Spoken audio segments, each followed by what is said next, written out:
जय हिंद, नमस्कार दोस्तों, कैसे हैं आप सभी। स्वागत है आप सभी का ओआर जाट पे। आज अपने बात कर रहे हैं आप सभी के लिए कि आपके राजस्थान में सरपंचों के चुनाव क्यों नहीं हो रहे, क्यों देरी की जा रही है और आखिर होंगे तो कब तक होंगे। आप सबको पता है एक कोर्ट ने आदेश जारी किया था, डेट बता दी थी, इस डेट तक हो जाना चाहिए, लेकिन उस डेट तक क्या संभव लग रहा है, होगा या नहीं होगा, और होगा तो कितने चरणों में होगा वो भी बात करेंगे। तो आप सभी के सामने सरपंचों के चुनाव की बड़ी अपडेट को लेकर आप सभी के साथ साझा करूंगा। तो फटाफट से अपने दोस्तों के साथ शेयर कर दीजिए। फेसबुक पे देख रहे हैं तो ऊपर फॉलो का बटन है, फॉलो कर लीजिए, ताकि इस टाइप की इंटरेस्टेड वीडियो आप सभी के साथ साझा करता रहता हूं। तो आप सभी देख रहे हैं, इसके अंदर न्यूज में आपने देखा होगा कि आपकी 2 दिन पहले की न्यूज है, आप देख सकते हैं, जिसके अंदर आप देख रहे हैं राजस्थान में पंचायती चुनाव कब होंगे और गांव में दावेदार बैठाने लगे समीकरण। तैयारियां हर सत्तर पर हर स्तर पर जारी है। आप सभी को पता है, हर जगह आपकी तैयारी शुरू है। चाहे गांव के अंदर सरपंच खड़ा हो रहा तो उसकी तैयारी शुरू है, चाहे गवर्नमेंट है तो वो आपकी तैयारी पूरी करके बैठी है, लेकिन आखिरकार आदेश तक नहीं आ रहा कि इस डेट से आपका सरपंच चुनाव होने वाला है। तो पिछले कई महीनों से आप सभी के बीच में ये असमंजस स्थिति जो देखने को मिल रही है कि आपके चुनाव कब होंगे आखिरकार।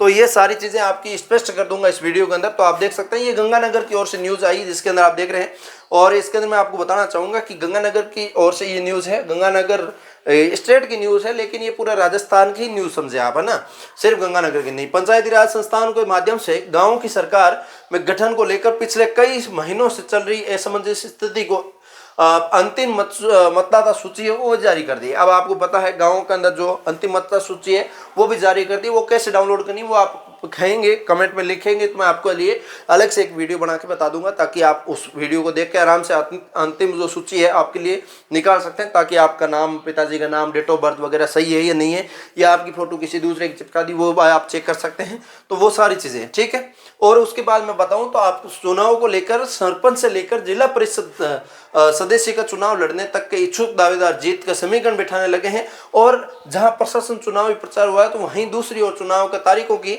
घोषणा करने ही देरी हो रही है। उम्मीदवार जताने वाले साथ साथ मतदाताओं के बीच असमंजस स्थिति पैदा कर रही है कि चुनाव आखिरकार कब होंगे, हम कितने टाइम तक संघर्ष करते रहे कि चुनाव का माहौल बना कर रखे और उसके बाद जीत भी नहीं पाते, खर्चा लगाते जाए। तो चुनाव की डेट आ जाए तो थोड़ा सा आसानी से खर्चा लगा पाते हैं, सारी चीजें कवर कर पाते हैं, ठीक है। ये सारी चीजें तो यहाँ पे आपकी स्पष्ट रूप से चुनाव की तारीख की घोषणा में हो रही देरी, ये सारी चीजें लिखी हुई है।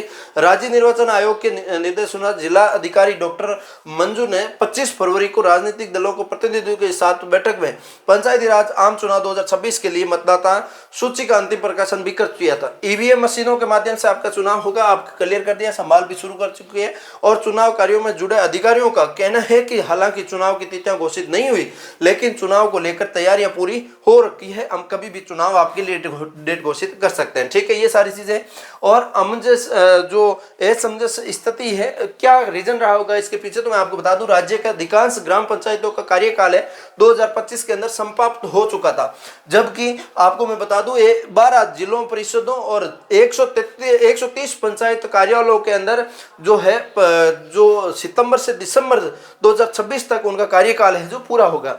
तो ऐसे में 2 चरणों के अंदर चुनाव करवाना पड़ सकता है, लेकिन सरकार चाहती है दोनों का एक ही चरण में चुनाव करवा लिया जाए। इनको तो आगे खिसका दिया, उनका पहले करवा ले, ऐसा कंडीशन के अंदर एक चरण के अंदर चुनाव करवाने की प्रक्रिया सोच रही है सरकार। लेकिन यहाँ पे क्या हो सकता है क्या नहीं हो सकता वो अब चुनाव की डेट आएगी तभी पता चलेगा। ऐसे में ये स्पष्ट नहीं है कि चुनाव एक साथ होंगे या 2 चरणों में होंगे, या आपको क्लियर कर दिया जाएगा, ठीक है।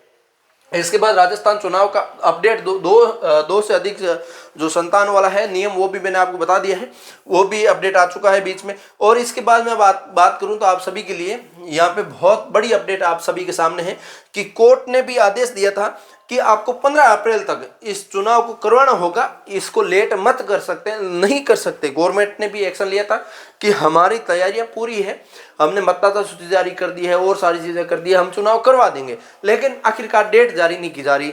तो ये क्या मामला है। और इसके बाद बात करूं तो डेडलाइन तय कर दी थी 15 अप्रैल तक सीमा जो चुनाव है समीकरण कंप्लीट हो जाना चाहिए। आदेश सूचना जारी होने की स्थिति बरकरार है।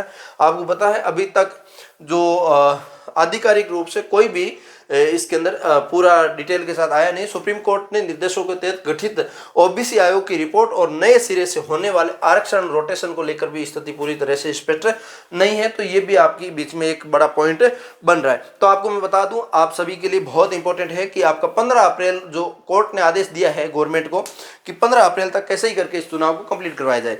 तो मुझे जहां तक लगता है कि 2 चरणों के अंदर चुनाव होंगे, जो 15 अप्रैल से पहले पहले आपके कुछ ही समय के अंदर एक चरण का चुनाव घोषणा कर दी जाएगी और दूसरे चरण की घोषणा है जो आपका अक्टूबर नवंबर के अंदर आपका होने की पूरी संभावना रहेगी।